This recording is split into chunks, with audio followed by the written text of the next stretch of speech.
Hello YouTube, this is Chaos Snape, aka the Chaotic One from Roman Blackjack, and this will be a Let's Play of Vampire Masquerade Bloodlines. Now this first video is just going to really be an overview and explanation of what I'm going to do, so if you want feel free to skip now or watch it because you like hearing me rattle on like a tit. First off, my walkthrough as the character itself, if you've already watched many of the others on YouTube, has no voice actor. I will be voicing and acting out the lines myself. Now, before we start the game, just a quick backstory. This game, you play a vampire freshly sired in the underbelly of Los Angeles, and put bluntly, you're thrown into situations beyond your control, and the fate of the Kindred, which I might call themselves, is at stake. Now, avoid all that crap, no one's to blame the clans and stuff.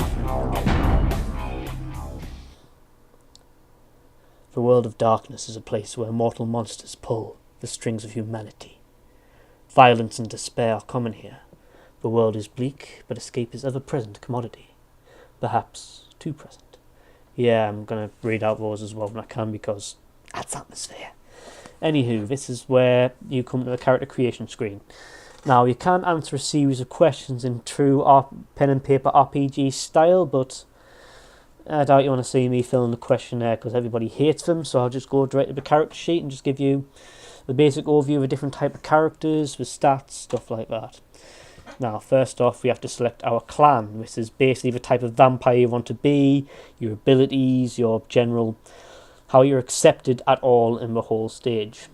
For example, the Bruja, who is the class I normally played, including when I have tried the pen and paper RPG. They're your idealists, your rebels, your poets. They are pretty much the bruisers. They're passionate about what they do. Don't mess with the fact they're part of the Anarchs, which is one of the factions, because in the world of the night, the vampires are divided into factions. There's the Camarilla, which is pretty much a pyramid scheme government. So, yeah, they are douchebags, don't trust them. The Anarchs, who anarchy, free state, free rule, just let us get on with our thing. We don't need to be treated like crap with some stupid power players. And then there's of course the Sabbat, who just, let's kill them all, let's get bloodthirsty, let's just drink all the blood. It's pretty self-explanatory. Anyway, as I said, Bruja, passionate idealists, rebels. I personally like them. Oh yeah, you get a choice between a male and female character. The character creation is unfortunately limited, so if you don't like these looks, say you don't want a lass in a beanie, bad luck, because unless you can make the skin yourself, you're going to have to go looking about for one, and I have not found one from Bruja, which upsets me a bit. The second clan, which is also the second one I play as, is the Gangrel. They're your basic, don't like people, have most access to their inner beast, and in fact they can take a bestial form as well, which is pretty fucking sweet. And again, male model, female model. Just to save time, I won't go for all of them because you'll probably want to bat my face in.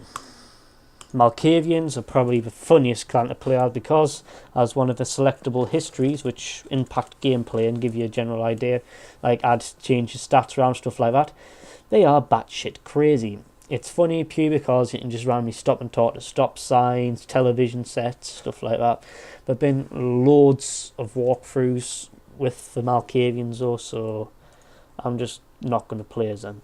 Nosferatu, I don't know if you think of Count Orlok or Mr. Shrek himself who plays them, but this is these guys. They are unlucky bastards. Cain, the first vampire, cursed their sire with unbelievable ugliness, and they have to spend the rest of humanity looking hideous, but they are extremely stealthy, which is an advantage. The Nosferatu, they're hard mode of the game. Because as you see at the top, we have 5 masks. This is the Masquerade. It is the veil between the humankind and the kindred or vampires. You lose off, the more that goes down, vampire hunters going to turn up, there's going to be stories on the news.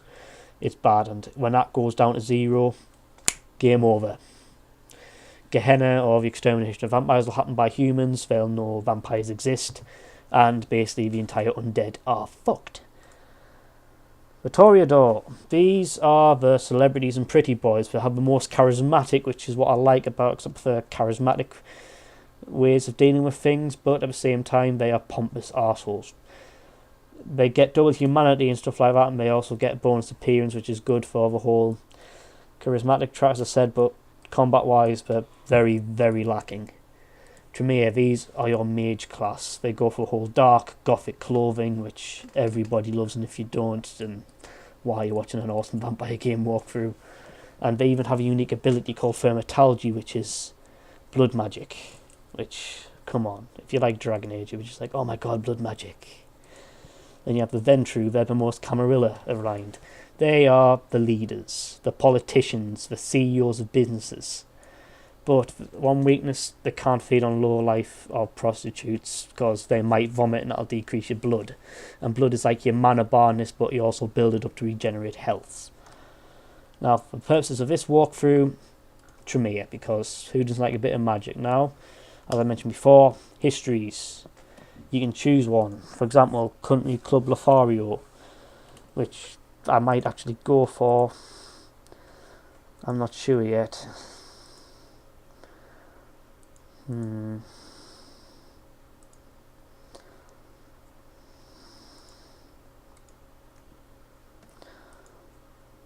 See, some of these give you good boosts, but they give you penalties. Like, say, this one here gives you a penalty on, well, a simple penalty on key stats. And this one here, you can never raise dexterity or perception above 3, which is bad. You need dexterity for this game. It is one of the most important stats. It's quite ridiculous, but oh well. And I'll go for a Country Club Lothario. And as you can see, I can name my character. So I'm thinking I'll call him Mitchell. I like the name, and it's a reference to being human, which works. Now here we are at the character sheet.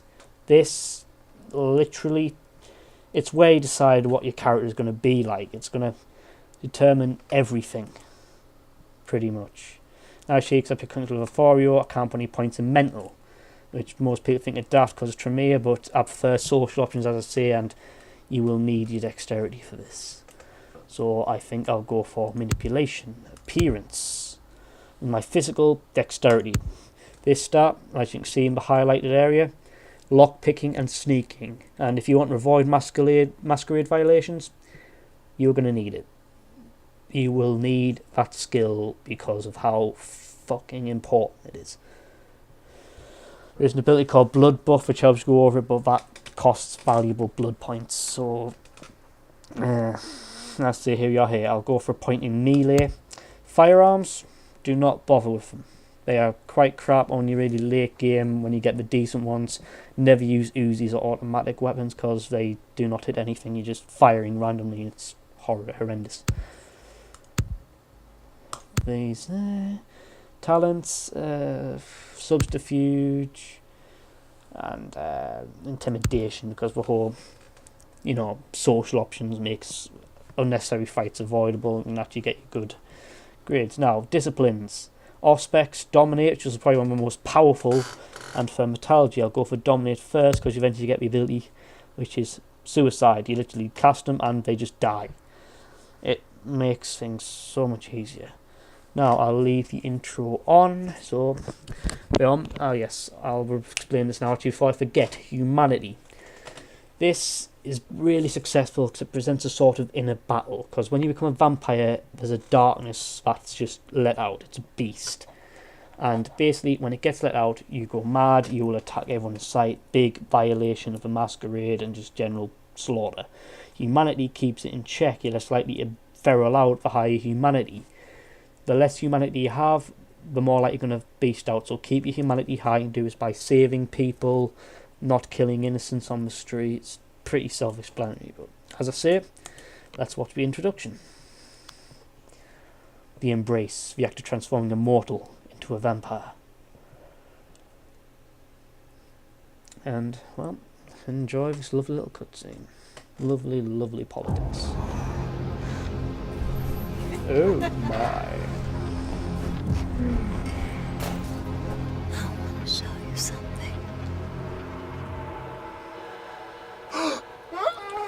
Resist urge to she has a dick joke. Resist urge. Oh wait, too late. Yeah. I won't really talk through a lot of the cutscenes, but this one, it's not really important that much. It's just an intro. Just thought it'd be worth showing.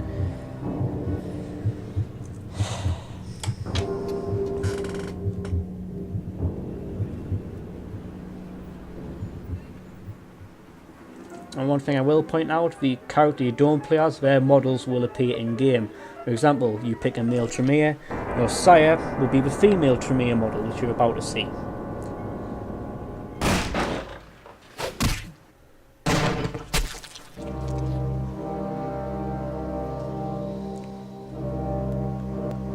Good evening.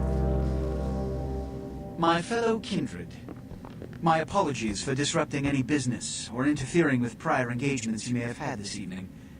It's unfortunate that the affair that gathers us together tonight is a troubling one.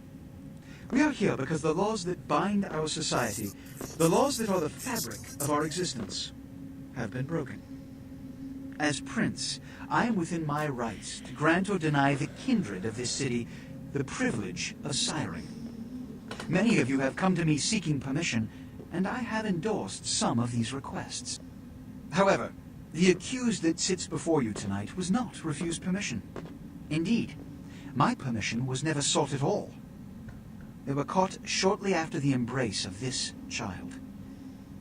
It pains me to announce the sentence, as, up to tonight, I considered the accused a loyal and upstanding member of our organization. But as some of you may know, the penalty for this transgression is death. Know that I am no more adjudicator than I am a servant to the law that governs us all. Let tonight's proceedings serve as a reminder to our community that we must adhere to the code that binds our society, lest we endanger all of our blood. Forgive me. Let the penalty commence.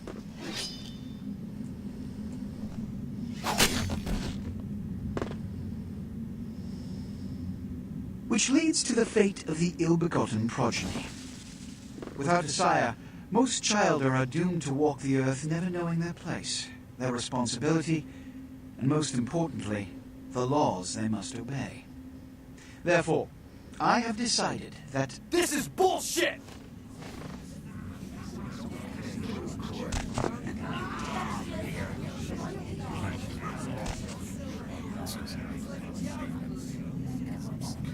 if Mr. Rodriguez would let me finish, I have decided to let this kindred live.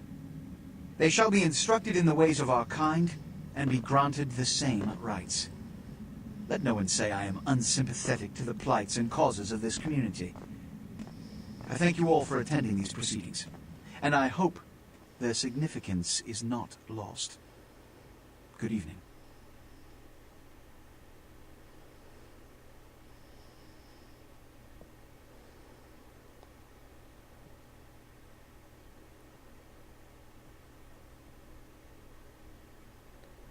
Yeah, a lot of the characters you've seen here, they play an important role later on. Your sire, tragic, my apologies. But you see, there is a strict code of conduct that all of us must adhere to if we wish to survive. When anyone breaks these laws, they undermine the well-worn fabric of our centuries-old society. Understand my predicament. Allowing you to live makes me directly responsible for your subsequent behavior. So, what I'm offering is not generosity, but the opportunity to transcend the fate woven by your sire. This is your trial. You will be brought to Santa Monica. There you will meet an agent by the name of Mercurio. He will provide the details of your labor. I've shown you great clemency. Prove it was more than a wasted gesture, fledgling. Don't come back until you do. Good evening. Pompous prick. But the race of vampires as a whole, or single vampire, kindred. But yes, as I was saying, that's the whole introduction, the base stuff. At this point, we're running out of time, so watch out for part 2 to be uploaded straight after this, which will be the tutorial on the first few minutes of the game. There's some obvious controls for you, and thanks for watching. Please like and subscribe and watch episode 2.